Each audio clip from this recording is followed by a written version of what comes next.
So let's have a little checkpoint. At this point, how are you feeling about automotive car sales? Do you believe that you can do this? Because if you think you can or you can't, you're right. Henry Ford says the man that says I can and the man that says I can't are both right. So are you a can do person or a can't do person? I want you to say, I can do this.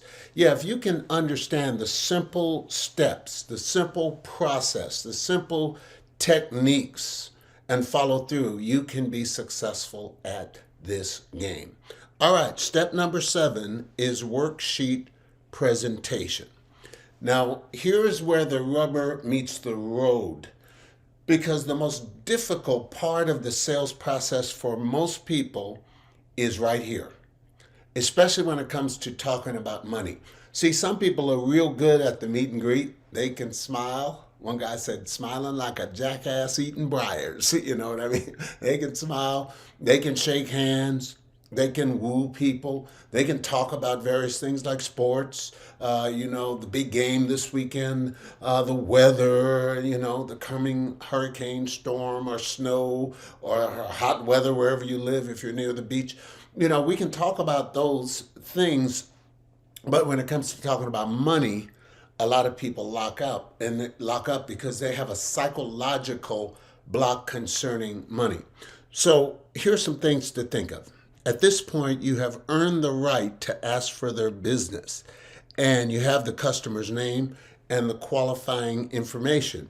You've earned the right now to ask for their business because you've been working real hard to get to this point.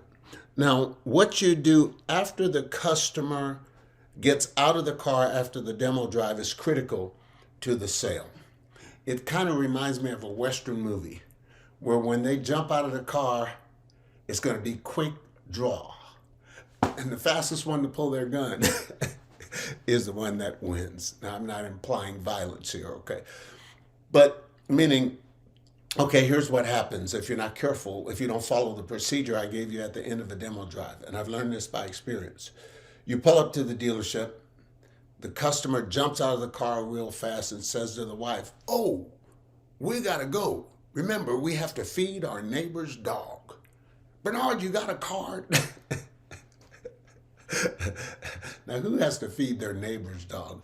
But you're toast at that point because all you can say is, well, I thought you were buying a car. I thought you wanted to look at something. I thought you were serious.